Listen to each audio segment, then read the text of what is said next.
Hello everyone, welcome back to my channel. তো কি অবস্থা, বৃষ্টিতে ভেসে যায়নি, এখনও বেঁচে আছি। তো এখন বাজছে সকাল 8টা 46।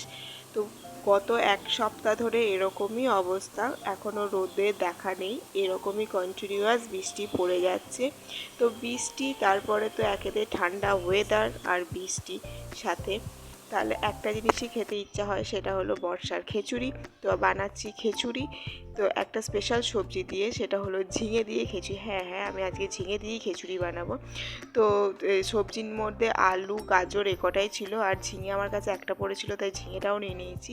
ওটাই বা ফেলে বাদ যায় কেন, ওটাও নিয়ে নিয়েছি। আর এইদিকে পেঁয়াজ কুচি, টমেটো কুচি আর রসুন থেঁতা করে নিয়েছি, ব্যাস। আর আমি কুকারেতেই বানাই খিচুড়ি, তাই কুকারেতে চাল ডাল তো রয়েছে, আর চিকেনটাকে কিমা করে নিয়েছি।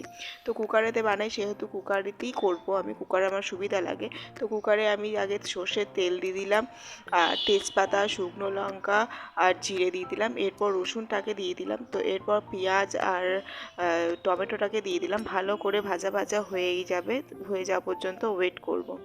তো ভালো করে ভাজা ভাজা হয়ে গেল, এরপর চিকেনটাও পেঁয়াজের সাথে বাকিটা ভেজে নেব। তো চিকেনটাও দিয়ে ভালোভাবে ভেজে নিলাম।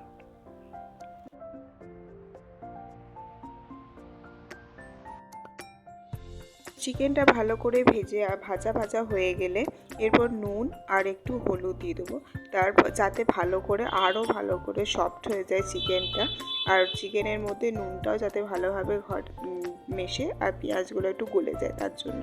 তো দিয়ে দিলাম, এরপর ভালো করে নেড়ে একটা চাপা দিয়ে দিলাম। তো চাপাটা দিয়ে খুলে দেখি, তখন চিকেনটাও অলরেডি অনেকটা হয়ে গেছে। তো এরপর আমি একে একে সবজিগুলো দিয়ে দেবো।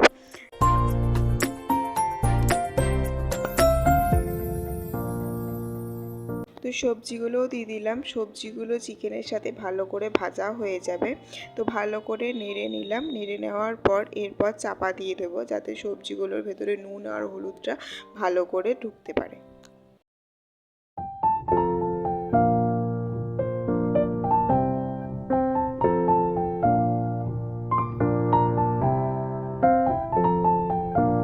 এরপর চাপা খুলে ভালো করে নেড়ে সবজিগুলো যাতে ভাজা হয়ে যায়, তার জন্য ভালো করে নাড়তে হবে। তো এরপর নাড়া হয়ে গেলে একটু আদা আর কাঁচা লঙ্কার পেস্ট দিয়ে দিলাম। পেস্টটা ভালো করে মশলাগুলোর সাথে মাখিয়ে নেওয়ার জন্য অল্প সামান্য একটু জল দিয়ে ভালো করে মশলাটা তৈরি করে নিলাম। তো আর একটু চিনিও দিয়ে দিলাম মিষ্টির জন্য। তো ভালোভাবে নাড়িয়ে নেওয়ার পর এরপর ডালগুলো আমি দিয়ে দিই। এখানে আমি মসুর ডাল আর মুগের ডাল দুরকম ডাল নিয়েছি। আগে থেকে ভালো করে ধুয়ে রেখে একটু ভিজিয়ে রেখে তো তারপরে দিয়ে দিলাম। এরপর সবজিগুলোর সাথে আর মশলাগুলোর সাথে ভালোভাবে ডালটা নেড়ে নিলাম। তো ডালটা ভালো করে ভেজে নেওয়ার পর ভাজা ভাজা হয়ে এসছে। তো ভেজে নেওয়ার পর আগে থেকে ধুয়ে ভিজিয়ে রাখা চালটাকেও দিয়ে দিলাম। চাল ডাল ভালো করে মিক্স করে নিয়ে ভালো করে ভাজা ভাজা হয়ে আসলে তো এর সাথে একটু সামান্য ধনে গুঁড়ো আর অল্প সামান্য জিরে গুঁড়ো আর একটু হলুদ দিয়ে ভালো করে মিক্স করে নিলাম। এরপর ভালো করে ভাজা হয়ে আসলে পরিমাণ মতো জল দিয়ে 1 থেকে 2 সিটি দিলেই রেডি হয়ে যাবে আমাদের খিচুড়ি। টেস্টটি অসাধারণ ছিল, বোঝাই যায়নি আমি ঝিঙে দিয়েছিলাম খিচুড়িতে। আর ভিডিওটা কেমন লাগলো একটা লাইক করে দিয়ে জানাবেন। আর আমি খিচুড়িটি খেয়েছিলাম পাঁপড় ভাজা আর বেগনি দিয়ে। ভালো লাগলে প্লিজ একটা লাইক করে দেবেন। টাটা।